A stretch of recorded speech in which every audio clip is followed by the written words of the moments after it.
Hello Sharma ji, Lalit बोल रहा हूँ। वो लखनऊ वाली लड़की बहुत पसंद है मुझे।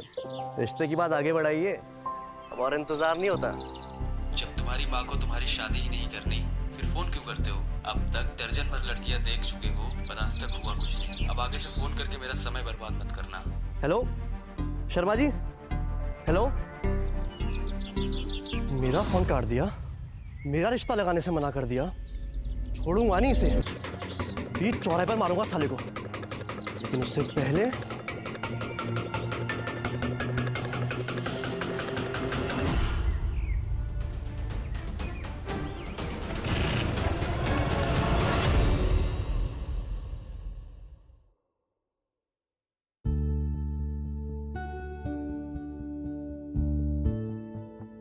हमें लड़की बहुत पसंद है, हमारी तरफ से हाँ है। और हमारे लड़के के बारे में तो आप सब जानते ही हैं। हम ये शादी जल्दी से जल्दी करना चाहते हैं। फिर देर किस बात की बहन जी, अभी विवाह का शुभ मुहूर्त निकाल लेते हैं। ऐसे रिश्ते बार बार थोड़ी मिलते हैं। ये देख लीजिए, अगले हफ्ते ही बड़ा शुभ मुहूर्त है विवाह का। आप तैयारी शुरू कर दीजिए अपने बेटे की शादी की। अरे वाह, ये तो कमाल हो गया। माँ ने मेरी शादी पक्की कर दी।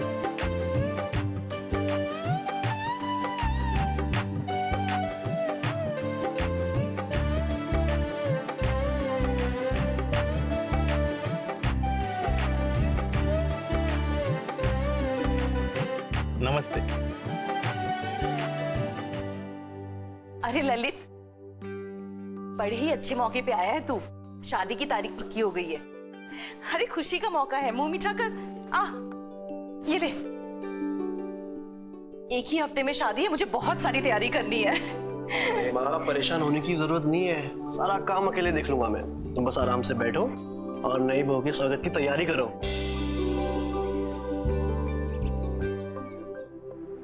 हेलो, बारात निकलने वाली, जल्दी पहुंचो तुम लोग। आज तेरे भाई का सपना पूरा होने जा रहा है। हाँ, आज रात की पूरी व्यवस्था कर ली है। हाँ चल ठीक है, बाय।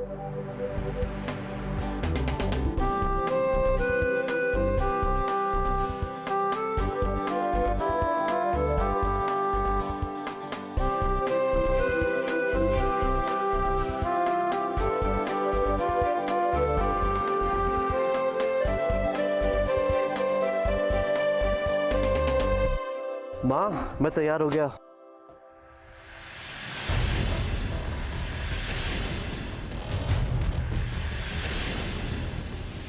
शादी मेरी है, लेकिन आप दूल्हा बनकर क्यों खड़े हो भैया? शादी तुम्हारी नहीं, मेरी है। माँ, मोहित भैया को समझा दो कि आज के दिन ऐसा मजाक ना करें। ललित, तुम्हारे भैया मजाक नहीं कर रहे हैं, बल्कि तुम खुद अपने साथ मजाक कर रहे हो। मोहित की शादी है आज, तुम्हारी नहीं। छोटा बेटा घर में कुंवारा बैठा है और आपको बड़े बेटे की शादी की पड़ी है, जो पहले से ही शादी का सुख भोग चुका है। देखो बेटा अपने बाप को, तुम्हारी मम्मी के जाने के बाद फिर से शादी का भूत सवार हो गया इन्हें। लेकिन आज इस घर में शादी होगी तो सिर्फ मेरी। राहुल बेटा, तुम बाहर जाकर गाड़ी में बैठो, ठीक है? चलो।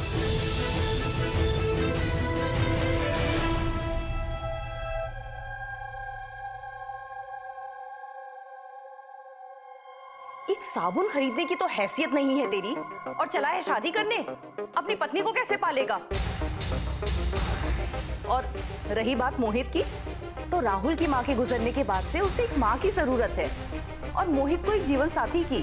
अब ये तमाशा बंद कर और जा जाकर कपड़े बदल कर आ। बारात के निकलने का समय हो गया है। अरे भाड़ में जाइए बारात और ये शादी। एक बात कान खोलकर सुन लो, जब तक मेरी शादी नहीं हो जाती इस घर में किसी को चैन से नहीं जीने दूंगा मैं।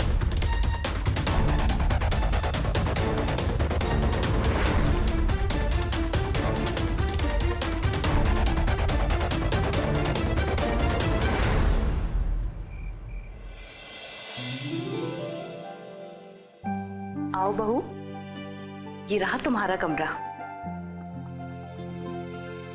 बैठो।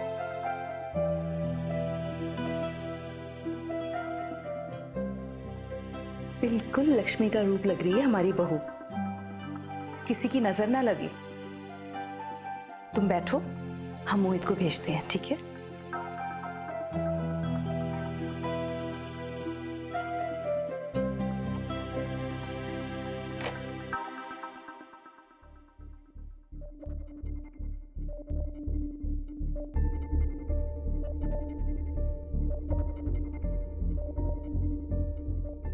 देर आए दुरुस्त आए।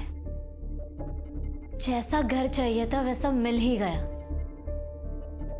अब यहाँ आराम से ऐश करूंगी।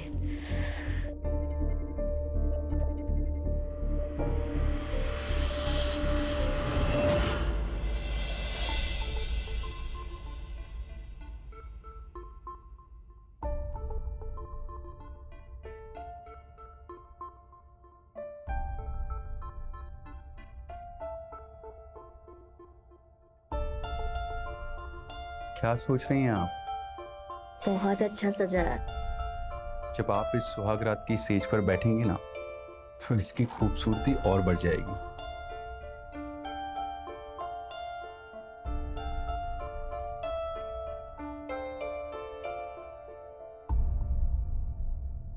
कविता के गुजरने के बाद मैंने कभी दूसरी शादी के बारे में नहीं सोचा, पर जब भी मैं अपने बेटे के बारे में सोचता था ना, मुझे लगता था उसे एक मां की जरूरत है। और मैं जानता हूं कि मेरा बेटा, मेरा नहीं, हमारा बेटा। मैं राहुल को कभी महसूस होने नहीं दूंगी कि मैं उसकी दूसरी माँ हूं। और मैं तुम्हें वो सारी खुशियां दूंगा जिसके तुम हकदार हो।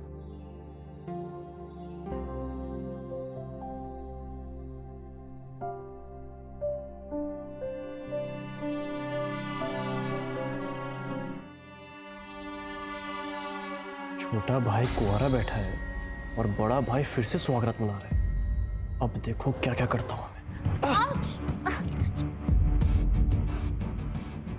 कुछ चुभा मुझे।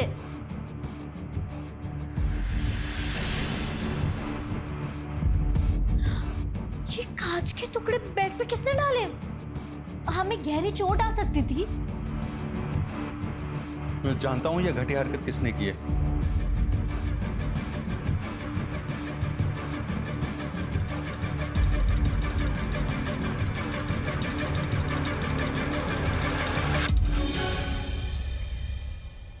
बेटा लंच अच्छे से फिनिश करना, ओके? और जब आप वापस आओगे ना तो मम्मा आपके लिए चीज पास्ता बनाएगी। डन? चलो अब अच्छे से स्कूल जाओ और पढ़ाई करना, ओके? Bye bye bye. नमस्ते माँ जी।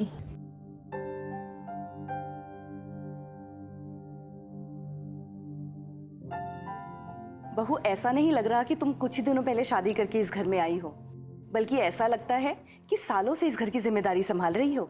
बिल्कुल ठीक कहा माँ। जब से रागिनी घर में आई है, इस घर की खुशियां वापस लौट आई है।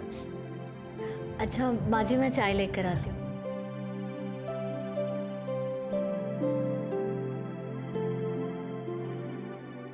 सुबह के 10 बज रहे हैं और हमारे नवाब साहब अब तक रोज की तरह सो रहे हैं। भगवान जाने क्या होगा इस लड़के का। जब देखो तब इसके दिमाग में शादी का भूत सवार रहता है। चलो माँ, मैं निकलता हूँ। जी। ध्यान रखना। जी।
आप यहाँ क्या कर रही हैं? तुम्हें करीब से देख रही थी। क्या हुआ देवर जी, इतने चौंक क्यों गए? भाभी हो तुम्हारी, देवर जी के पास तो कभी भी आ सकती हो ना।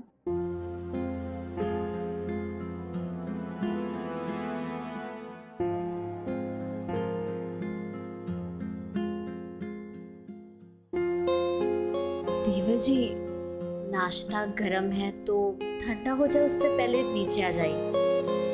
क्या ना, गरम चीज खाने का मजा ही कुछ और होता है।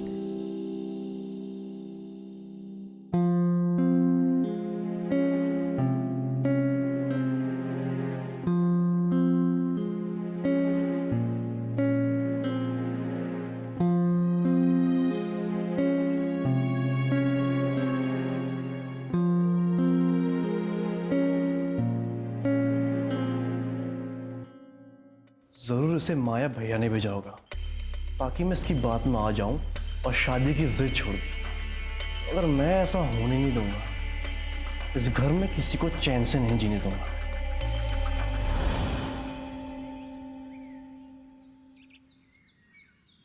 ये तो रोज रोज लड़कियों की तस्वीरें दिखाना बंद कर ललित।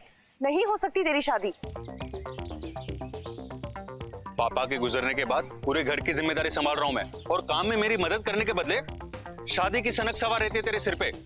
अरे जाके पहले कोई काम धंधा ढूंढ, फिर सोचना शादी के बारे में। जो काम नहीं करते उनकी शादी नहीं होती क्या? पिछले 1 साल से आप दोनों से शादी के लिए बोल रहा हूं मैं अपनी, लेकिन आप दोनों कान में तेल डालकर बैठे हो, खुद 2-2 शादी करके बैठे हो। लेकिन मैं हर हाल में शादी करके रहूंगा। हाँ हाँ, क्यों नहीं देवर जी, हम कराएंगे आपकी शादी। हम ढूंढेंगे ना आपके लिए एक सुंदर सी लड़की। रागिनी, इन सब चक्करों में मत पड़ो। जब ये शादी के लायक हो जाएगा ना, तब सोचेंगे इसकी शादी के बारे में। देखो बहू, हम भी चाहते हैं कि ललित की शादी हो जाए, पर कम से कम वो अपने पैरों पे तो खड़ा हो जाए। अगर लड़के वाले पूछेंगे कि लड़का क्या करता है, कितना कमाता है, तो हम क्या जवाब देंगे? उसकी चिंता मत कीजिए मम्मी जी, हम अपने देवर जी के लिए ऐसी लड़की ढूंढेंगे ना जो बिना नौकरी चाकरी के ना शादी करने के लिए तैयार हो जाएगी। और रही बात नौकरी की, तो शादी के बाद हमारे देवर जी सारी जिम्मेदारी तो उठा ही लेंगे ना। धन्यवाद भाभी जी।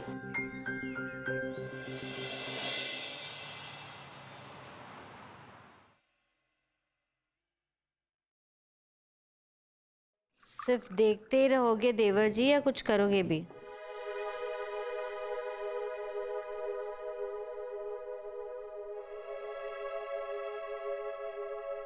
क्या हुआ देवर जी, बोलते क्यों बंद हो गए? सिर्फ घूरते रहोगे या कभी अपने भाभी के पास भी आओ? वो मैं पानी पीने आया था। अच्छा ये बताओ, तुम्हें कैसी लड़की चाहिए? बिल्कुल आपके जैसे। तो फिर मुझे भी अपना ही समझ लो।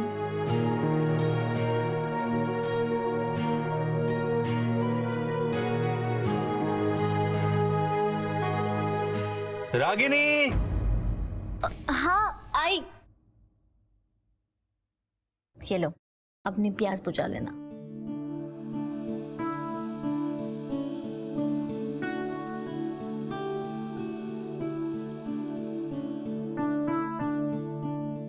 ये जो कुछ भी हो रहा है मेरे साथ, कहीं सपना तो नहीं?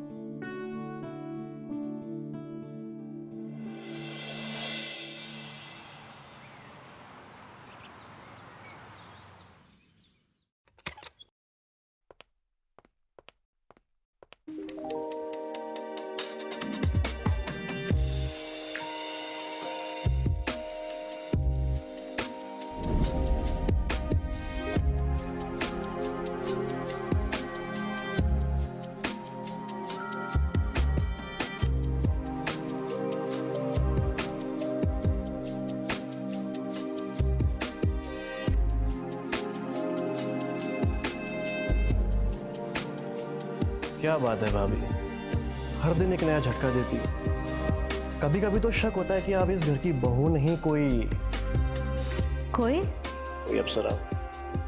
अप्सरा? वो तो मैं हूं, अपने देवर जी की अप्सरा। वैसे आज घर पे कोई नहीं है, मोहित भी बाहर गए हैं, मम्मी जी सत्संग में गई है और राहुल स्कूल में है। तो मैंने सोचा क्यों ना आज अपने देवर जी के साथ रोमांटिक मूवी देखने जाए। क्या कहते हो देवर जी? आउच! क्या हुआ देवर जी, कोई गलती हो गई क्या हमसे? मुझे ऐसा क्यों लग रहा है कि आप मेरे साथ कोई खेल खेलने की कोशिश कर रही हैं? खेल? देवर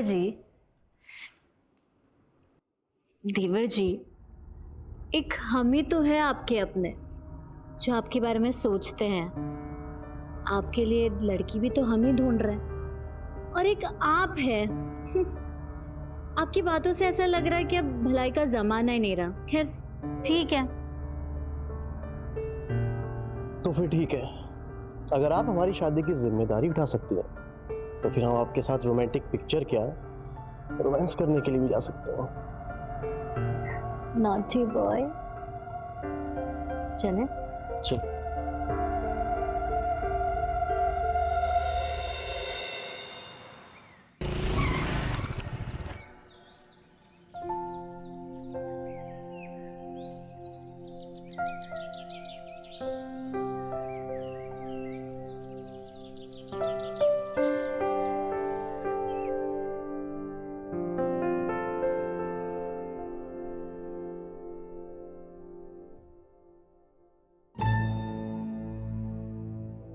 क्या हुआ देवर जी, रोमांटिक मूवी देख के आप रोमांटिक भी हो गए? अब इतनी खूबसूरत भाभी साथ में है तो रोमांटिक होना तो बनता है ना।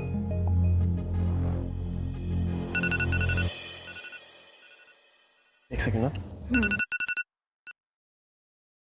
अरे बैग लेना तो भूल ही गई।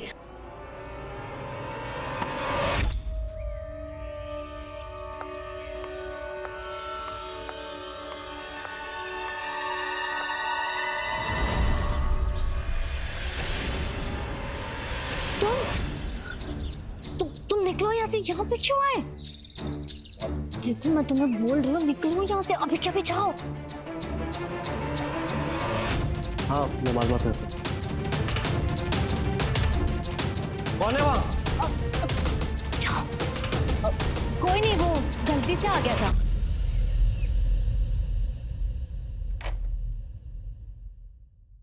अच्छा सुनो, मैं चेंज कर लेती हूँ, माँ जी और मोहित का आने का टाइम हो गया, ठीक है?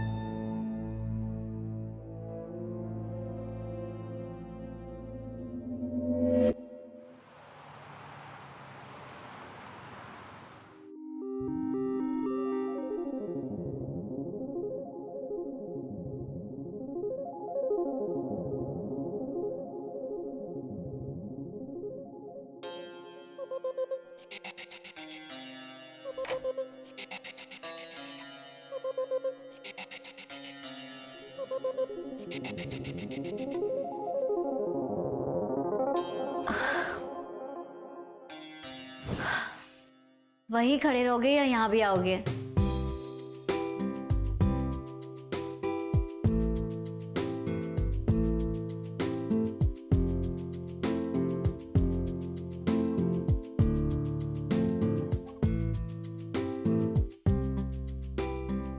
अब खड़े ही रहोगे या मेरी डोरी भी बांधोगे?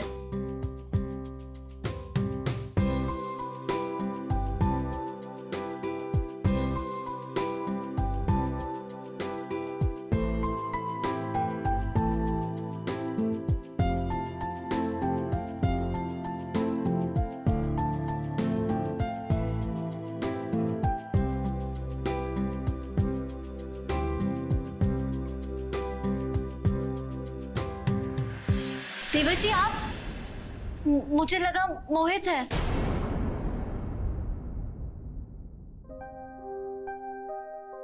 आप है तो क्या हुआ?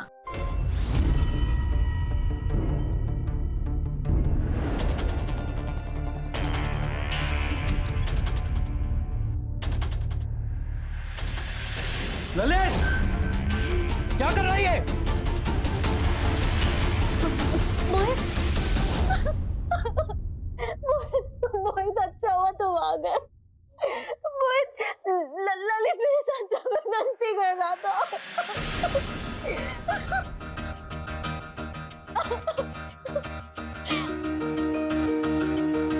क्या हुआ? चल क्या रहा है यहाँ? ये झूठ बोल रही है। मैंने ऐसा कुछ नहीं किया। ये खुद मेरे पास आई। ये बेशरम कमीना मेरी रागिनी के साथ जबरदस्ती करने की कोशिश कर रहा है।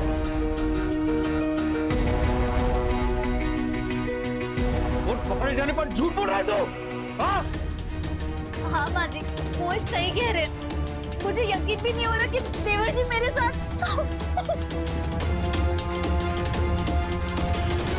अगर तू मेरा बेटा नहीं होता ना तो तुझे अभी पुलिस के हवाले कर देती।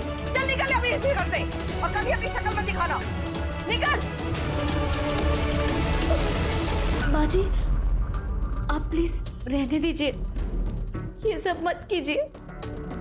मैं जानती हूँ देवर जी ने मेरे साथ बहुत गलत किया है, पर हो सकता है कि इनकी शादी ना होने की वजह से वो बहक गए। या हम एक काम करते हैं, अब जो हुआ ना भूल जाते, बस ये बात यहीं खत्म करते प्लीज। माँ, मुझे इसके बारे में अभी आपसे बात करनी है। चलो माँ।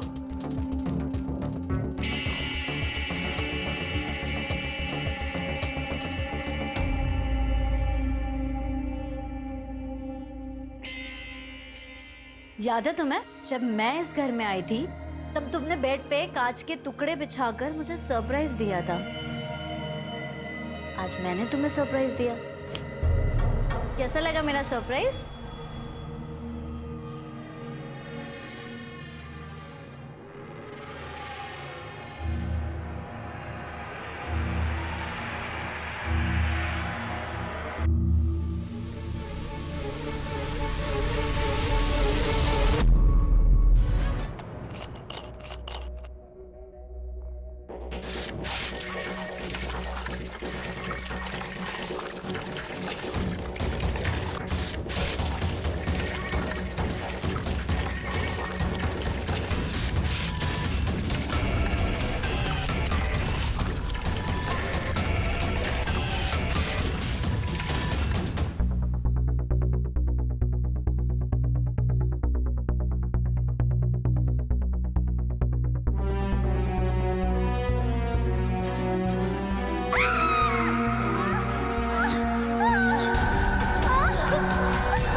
रागिनी उठो। मोहित, क्या हो गया? कोई डॉक्टर को बुलाओ जल्दी। बहू उठो, क्या हो गया?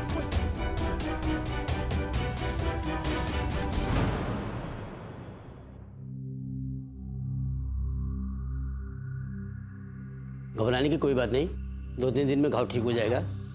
बस इन्हें आराम की जरूरत है। Thank you so much doctor. आइए मैं आपको छोड़ाता हूँ।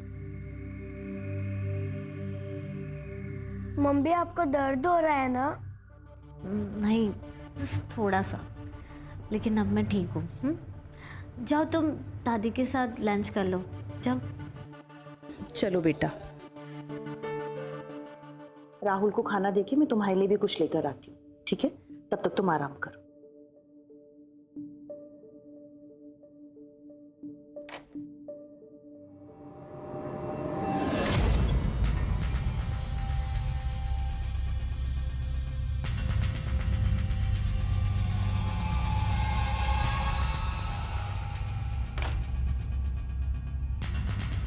ज्यादा दर्द तो नहीं हुआ भाभी जी?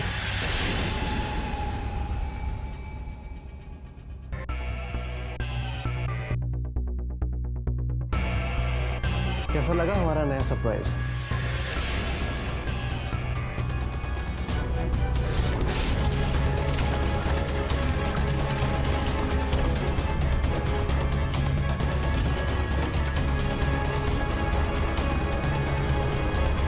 अपने देवर से जरा संभल कर रहेगा, हल्के में लेंगी तो भारी पड़ेंगे।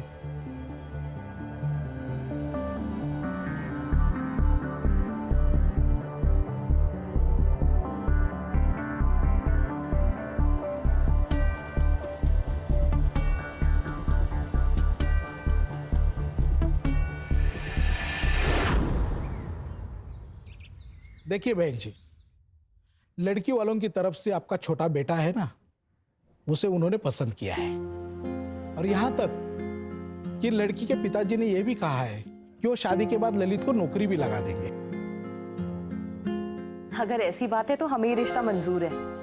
हाँ किशन, माँ सही कह रही है, हमारी तरफ से रिश्ता पक्का समझिए। इतनी भी क्या जल्दी है देवर जी की शादी की?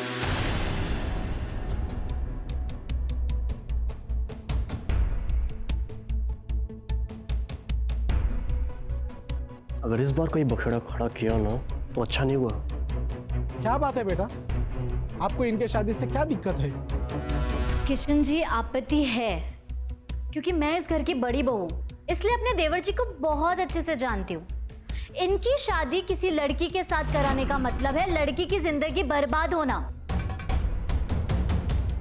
क्या आप चाहते हैं किसी लड़की की जिंदगी बर्बाद हो जाए? अगर ऐसी बात है तो ये रिश्ता कभी नहीं हो सकता। पहले अपने आप को सुधारो, फिर शादी की बात करना।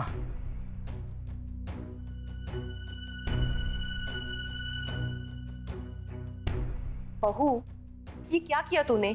इतना अच्छा रिश्ता हाथ से निकल गया। माँ जी, मैंने ये सब हमारे घर की भलाई के लिए किया है। अगर ये सीढ़ियों से तेल गिराकर मुझे चोट पहुंचा सकते हैं तो सोचिए अपनी पत्नी के साथ क्या करेंगे। ये सिर्फ शरीर से बड़ा हुआ है, दिमाग अभी भी बच्चा है। और कल उठ के अगर पुलिस का चक्कर हो गया तो सोचो बाहर कितनी बदनामी होगी हमारे घर की। आप चाहते हैं क्या ऐसा कुछ हो? रागिनी बिल्कुल ठीक कह रही है माँ, इस हालात में हम इसकी शादी नहीं होने दे सकते। ठीक है बहू, अब ये सब तुम्हारे हाथ में है। जब तुम्हें लगे ललित शादी के लायक हो गया है तब हम इस बारे में बात करें, ठीक है?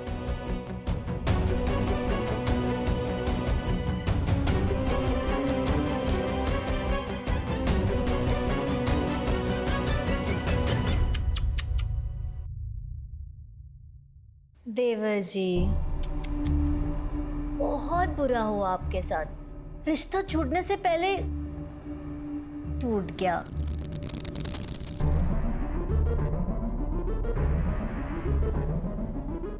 जब तक मैं इस घर में हूं ना, तब तक तुम्हारी शादी नहीं होने दूंगी। प्रॉमिस।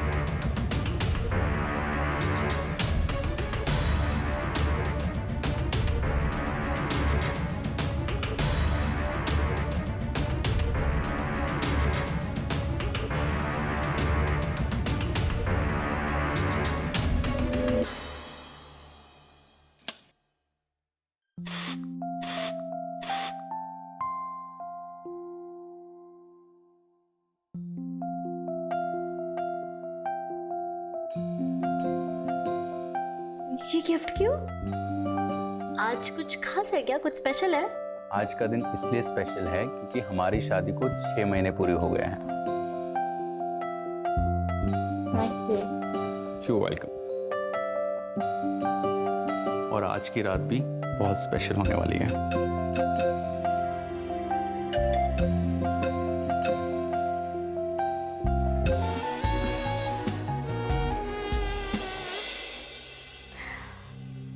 अच्छा, मैं राहुल को दूध देकर आती हूँ वरना वो सो जाएगा। ठीक है, जल्दी आना।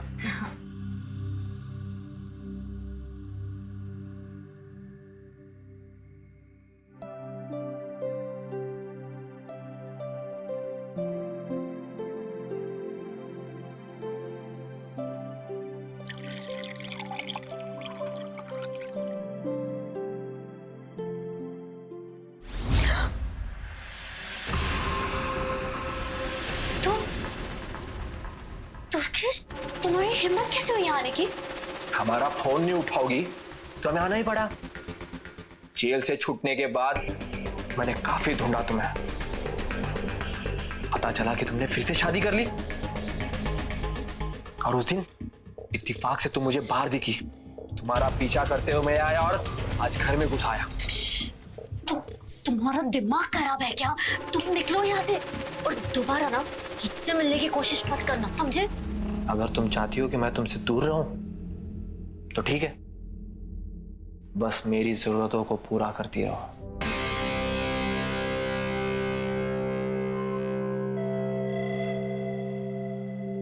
काफी महंगी चेन है ये। अभी के लिए इससे काम चल जाएगा।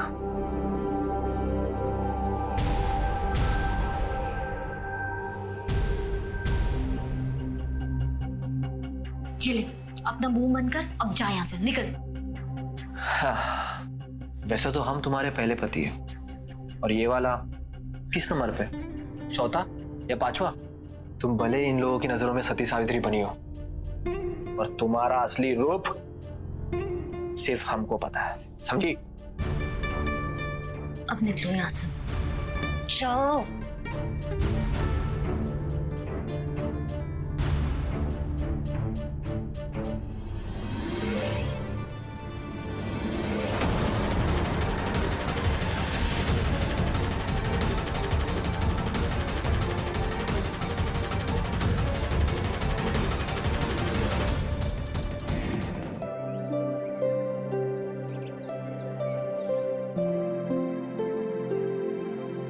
बहू जी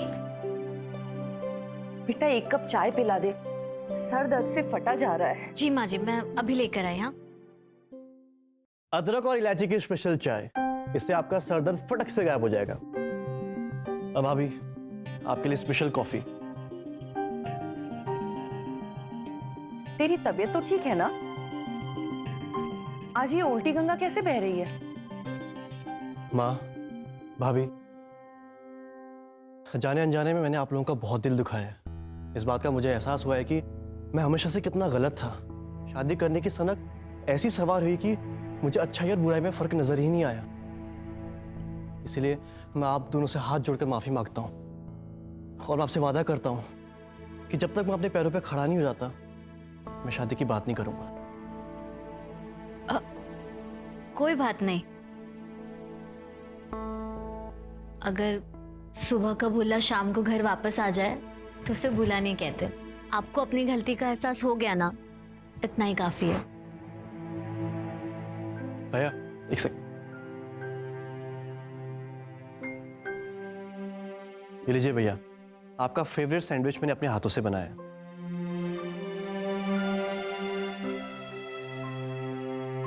वो भैया, जो मैंने गलती की है मुझे उसके लिए मुझे माफ कर दो। माँ और भाभी से मैं माफी मांग चुका हूँ और आज से मैं भी आपके साथ काम पे चलूंगा।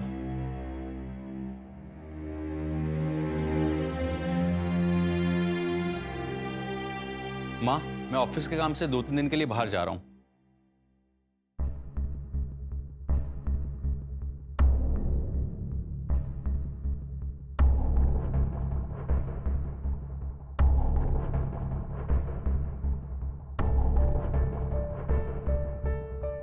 बहू,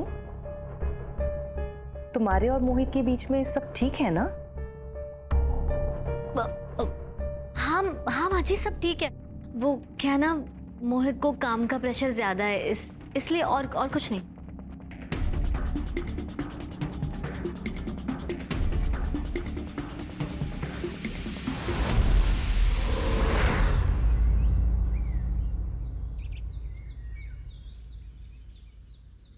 ये तुमने ठीक नहीं किया रागिनी।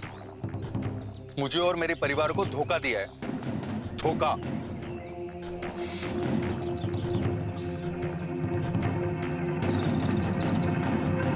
उस आदमी का पता चल गया है, दुर्गेश नाम है उसका।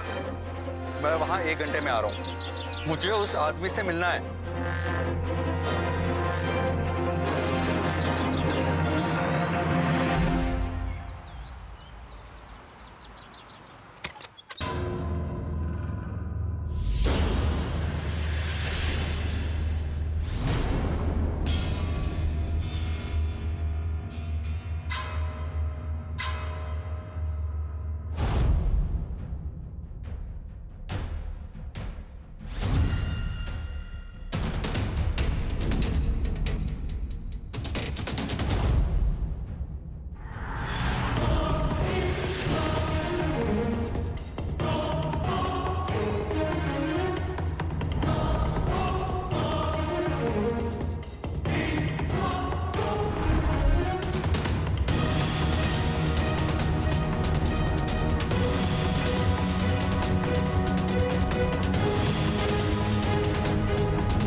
बहू बहू बहू बहू बहू उठ, बहू बहू मोहित, ललित।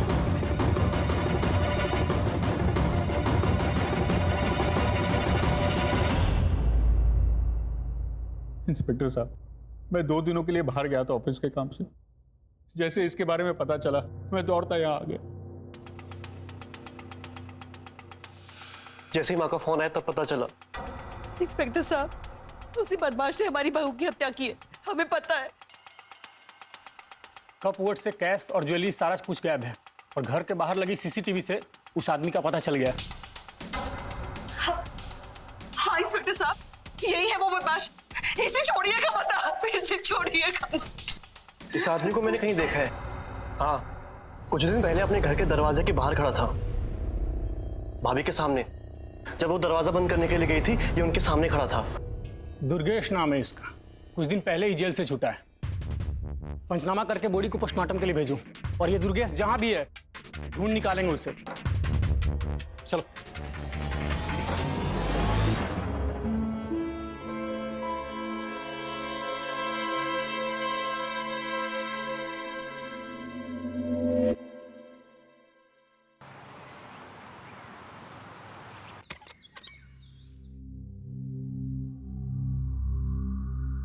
माँ, मैं ऑफिस के जरूरी काम के लिए 1-2 दिन के लिए बाहर जा रहा हूं। ललित, माँ और राहुल का ध्यान रखना, ठीक है? बहुत जल्दी में है मोहित जी, थोड़ी बातचीत हो जाए। क्या बात है इंस्पेक्टर साहब? दुर्गेश को हमने बहुत तोड़ा, तब जाके पता चला कि दुर्गेश और आपकी बीवी पहले से एक दूसरे को जानते थे।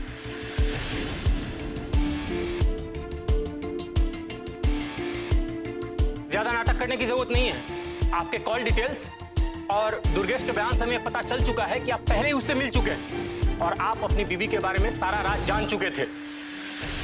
कैसा राज? यही कि दुर्गेश रागिनी का पहला पति था और आपके बेटे मोहित से शादी करने से पहले वो 2-3 शादी ऑलरेडी कर चुकी थी। वो ऐसा करती थी अपने ऐशो आराम के लिए। हाँ, मैं जानता हूँ रागिनी ने हमसे बहुत बड़ा राज छुपाया है, धोखा दिया है हमें, लेकिन मैं अपने परिवार को बचाना चाहता था। इसलिए मैं दुर्गेश का पता लगाया और मैं जाके मिला उससे, और ये बताने के लिए कि मेरी बीवी और मेरे परिवार से दूर रहे। पर वो कमीना माना नहीं और पैसों के लिए उसने मेरी बीवी का खून कर दिया। यह सच है कि दुर्गेश गहने और कैश लेके वहां से भाग गया था, लेकिन यह भी सच है कि दुर्गेश ने आपकी बीवी का खून नहीं किया था। दुर्गेश ने अपने बयान में यह भी बताया कि जब वो कमरे में गया था तो ड्रेसिंग टेबल पे फ्लावर बास गिरा हुआ था, लेकिन जब हम वहां पहुंचे तो वो अपने सही जगह पे रखा हुआ था। तो फिर रागिनी का खून किसने किया? आपके छोटे भाई ललित ने। क्या? ये झूठ है। मैंने किसी का खून नहीं किया। मैं क्यों अपनी भाभी को मारूंगा?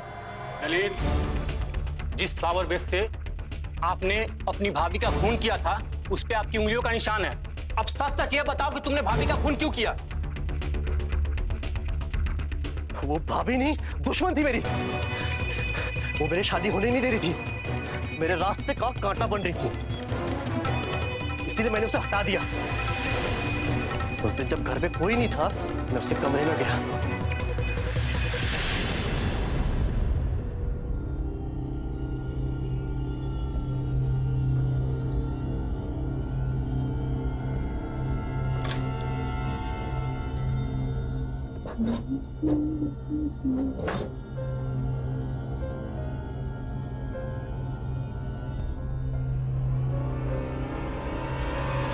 तुम ऐसे घूर के क्या देख रहे हो देवर जी? और मैं अभी आराम कर रही हूँ, बाद में आना। मेरी शादी तोड़वा कर तुम आराम फरमाने जा रही हो? कहा था ना मैंने, मत आना मेरे रास्ते के बीच में, लेकिन तुम मानी नहीं ना।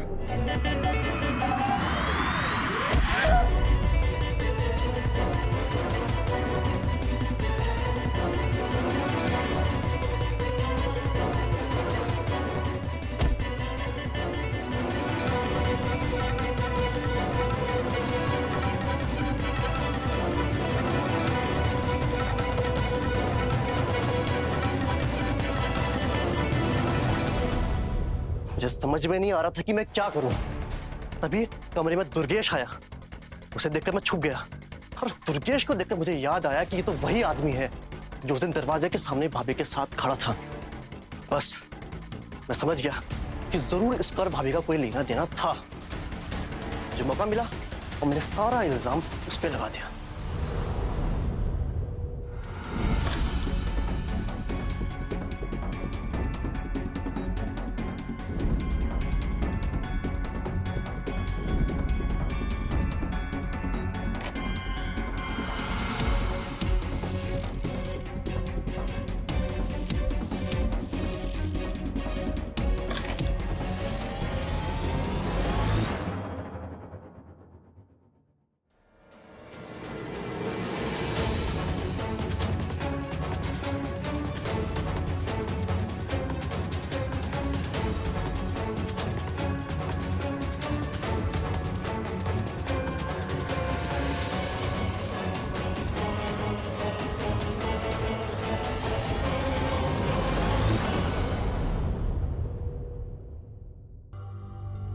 अरे बेशरम, तेरे अंदर इतना गुस्सा भरा था तो मुझे बताना चाहिए था ना।